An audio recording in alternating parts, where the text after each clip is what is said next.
I'm a bit salty at the presentation that Trey Wingo had today. And there's an acknowledgement within this that part of him was right. I think that's important to distinguish. Part of him was right when he makes the suggestion that we don't know what Shedeur Sanders is going to be at the next level. We just don't. Like that, Jake, I mean, I don't know anybody that can make a case that they know exactly what any quarterback is going to be coming out of the draft. If you thought Patrick Mahomes is one thing, guess what? He turned out to be something different. If you thought that Josh Allen was going to be one thing, guess what? He turned out to be something different. Like Lamar Jackson, we just don't know. You never know.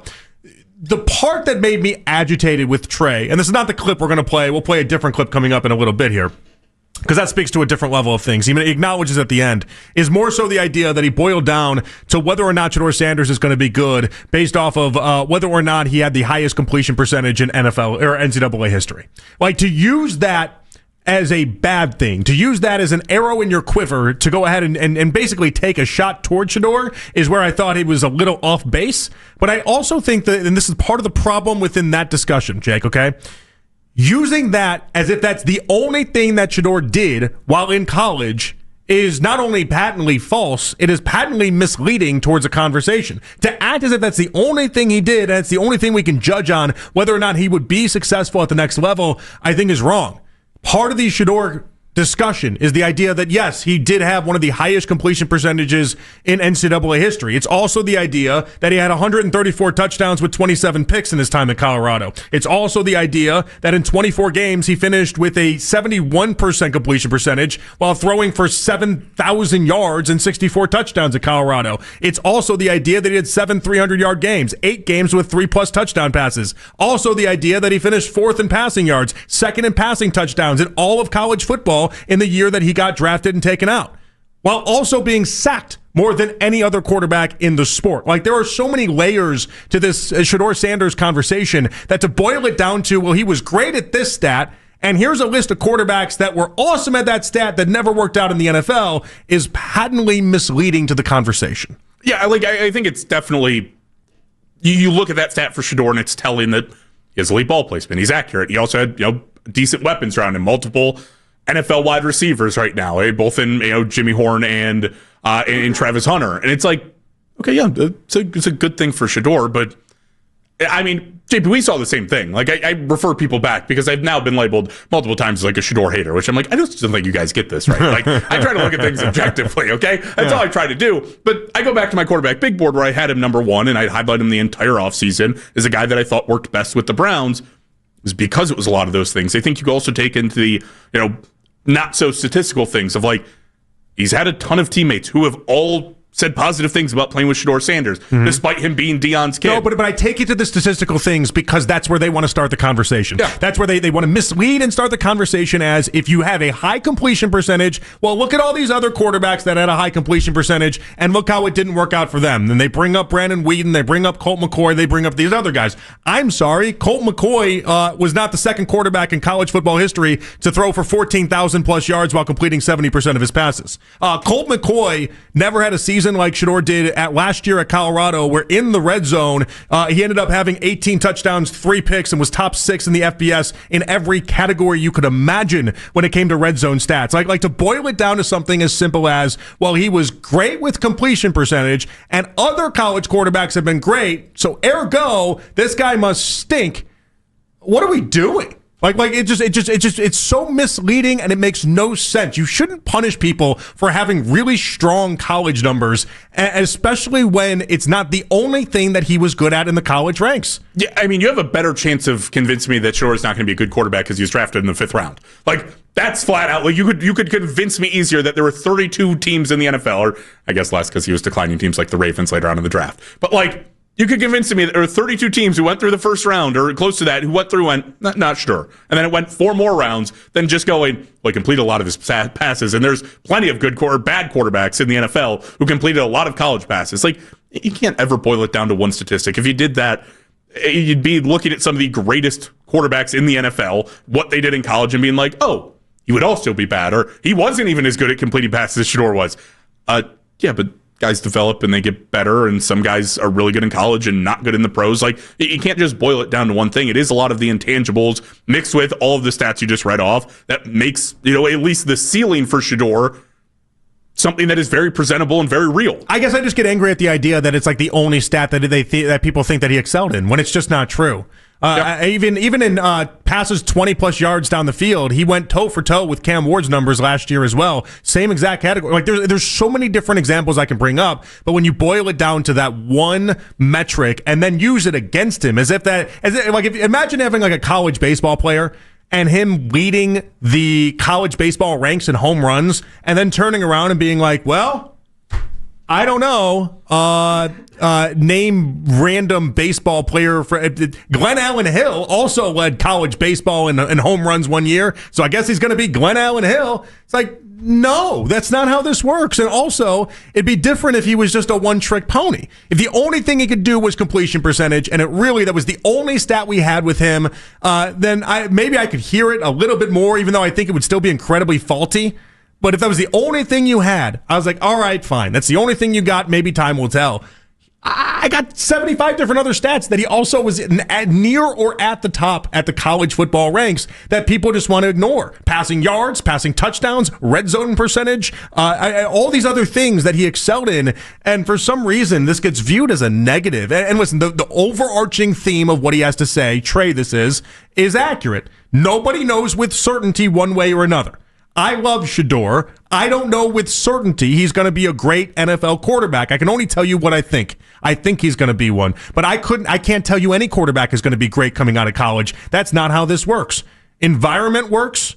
The place you end up in, that's obviously the environmental side of this. That matters a great deal. And being to the Browns, being to the Jets, being to one of those teams that traditionally doesn't work out with quarterbacks is a lot to overcome. But to suggest that it's somehow a bad thing to be close to the league leader all time in completion percentage, it just knocked me off. I got mad listening to Trey there, Jake. Yeah, again, boiling it down to one thing, I do point to like the non-statistical stuff too, because I do think that matters. Well, and that's one thing. Like we had Scott McLuhan on, and Scott related Shedeur to Baker Mayfield. And Baker Mayfield, when he was, part of the reason why I think I love Baker the way that I love Shedeur, and I've always loved both of them, but part of the reason why I think I've gravitated to both of them is some of what you're discussing. And like Scott McLuhan, talking about the Pied Piper story with Hugh Jackson and Baker Mayfield, and we've talked about that until we're blue in the face. But it's those type of things that pop up with both of them. Like if there's a Venn diagram of trying to figure out what the equal parts of Baker Mayfield and Shedeur is, it's that. Like both of them have that you can't teach, that you can't instruct in any sort of way, that only a few select people really do have, that ability to have people not only drawn to them, but to have people be able to run through a brick wall for you, to be able to talk the way they do about them. Like both of them have that, and that's very hard to quantify in and of itself. Yeah, and I think that matters, especially at the quarterback position. Like if you're a leader, if you're a guy that people want to go play for, that matters, especially in a season like you're playing right now for the Browns, because let's be honest, whenever Shedeur takes over, whether it's after this week or whether it's 4 weeks down the line, you're going to have to convince some players. There's going to be a feeling of, well, the season's kind of shot, and you have to have guys want to go out there to play 60 minutes of football for you and put their bodies on the line. Like, if you have guys that are willing to do that, and I'm not saying that, necessarily Dylan isn't one of those guys that people don't want to play for. I don't know. But Shedeur clearly very much so is one of them. Like, that matters. And when you're trying to take teams farther and beyond, you're trying to be a quarterback in the league, that matters. Mm-hmm. We see that with everybody. Right now, Russell Wilson struggling to keep a job and struggling to keep people to play for. Why? Because a lot of his teammates, he's a little bit of a mixed bag. Well, he's corny. Yeah, very corny. And there's a lot of people who don't put up with that in the NFL. But you haven't gotten that with Shedeur, even with a lot of the social media stuff, even with older and younger players. We haven't heard anybody say a knocking comment on Shedeur Sanders from the Browns this year, other than that, good kid, works hard, does what he needs to do, a fun, good guy to be in the building. So it's just funny, like the Trey Wingo, one clip is going viral. We'll play that clip for you guys in a second, and it's him on the morning show discussing one thing. I got mad at a different thing. I got mad at the Shedeur conversation boiling down to completion percentage and using that as a negative, and it feels very wrong to me. It feels unfair to me. It doesn't feel like that's an accurate assessment, or not even accurate assessment. It just doesn't feel like a portrayal that any quarterback should succumb to if that's how you're trying to evaluate, and especially when it overlooks the amount of other areas that Shedeur really did thrive in. All right, so this was Trey, and this is the one that's actually going viral, the one that people are talking about as he discussed ESPN's coverage of Shedeur so far. Here we go.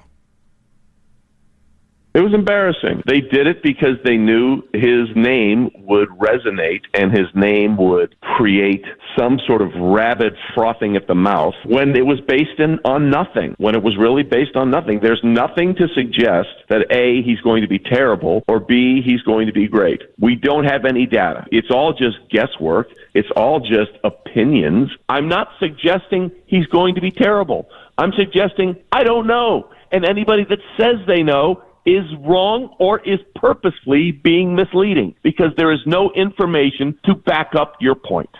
Okay, so we do have information to back up why you'd believe it. I gave up more information than you could possibly imagine in the beginning part of this segment to back up why you could believe in Shedeur Sanders. I do side with the idea that I don't know how you end up in a spot where you can think any of the information that I presented would act as a negative towards Shedeur. That's the part that I always have a hard time with. But clearly, a lot of teams waited till the 5th round in order for the Browns to take him. So clearly, there's something that's out there that exists. But for me, Jake, I agree with his overarching point, his overarching premise.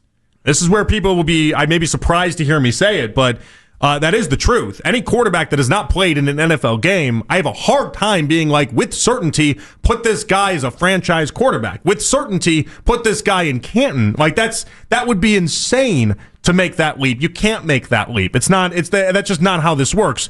Joe Burrow coming out of the draft, you still have question marks. Trevor Lawrence coming out of the draft, you still have question marks. Andrew Luck coming out of the draft, and these are some of the surefire as it gets guys. You still have question marks with reason. You have to. Nothing is a guarantee in this, and so there is no guarantee when it comes to Shedeur in a good way or a bad way. But to use one stat and say that all of a sudden means that you're tilting towards the wrong way, and I believe that's what Trey was trying to do there. That's what I don't agree with. Yeah, and I think that in a lot of ways, like there's things I would have taken Shedeur at the number 2 pick. I would have, and I wouldn't have started in week 1.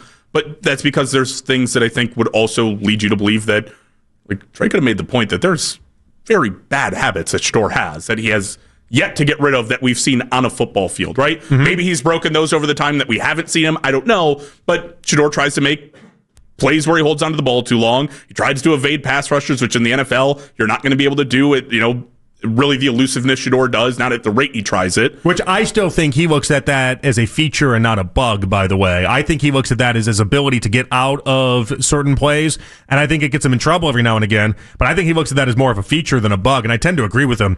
Joe Burrow in the preseason has a very similar play. Nobody freaks out. Caleb Williams, I listened to a lot of Chicago sports talk radio. One thing they kept harping on over this offseason was a very similar thing that what Shedeur gets criticized for as well with the plays you're discussing, where you kind of go backwards for 10 yards, 15 yards, and sometimes it does bite you in the butt. But I think Shedeur gets out of it more times than not, and I think people harp on that one way more than I think is fair. Because a lot of quarterbacks across the NFL struggle with that. That's just reality. Yeah, I mean, it happens. I think that you coach a kid to do that less and to pick your moments of when to do that and to utilize your legs better. But again, there's things that I can point to that are like, okay, there's things that can stop Shedeur from succeeding. Absolutely. When I was watching his tape in college, which I did pretty extensively because I liked him and I wanted to see, and I was looking at all the quarterbacks, I was like, there's things that are going to get Shedeur into trouble. There's things that when he steps onto an NFL field are going to look bad. Evidently in the Rams preseason game, he tried those things, tried them too often against the defense that it wasn't going to work against. It's like, there's a lot of reasons to point to that Shedeur might not be the greatest quarterback in the world. There's also a lot to point to that he would be a good quarterback. It's like, yes, ultimately you don't know, but if you just try to pick out the bad, okay, then you're just going to see the bad. But also using the great as a reason for why it's going to go bad. That's the part that confused me so much. That's the part that made me be like, wait, huh? That's what I'm saying. Like, pick on there's bad things to point to with Shedeur. He's not a perfect quarterback. Yeah, if you want to pick on things, then at least pick on the right things, or at least pick on things that you at least feel are accurate with 40 years of sports television experience to try to lean on, not the things that, because Colt McCoy didn't work out while having a high completion percentage, it also means Shedeur won't either, and then trying to couch it the way he did with like, well, I'm not saying it's anything bad. It's like you went for 5 minutes talking about this. What are you talking about? So I just didn't buy it. That's the whole synopsis there. I just didn't buy it. But it is interesting, and I do think it's important noting, like, no one can confidently know with certainty it's going to work out. And that includes myself, somebody that believes in Shedeur in a really high way. It still is the NFL, and the environment and where you end up still matters a great deal to whether or not you have success. Now, I would bet that Shedeur can overcome this. That's the bet I've been making for a long time. But Trey is right in the idea that nobody can say with certainty, for good or bad, that they know 100% sure it's going to work out.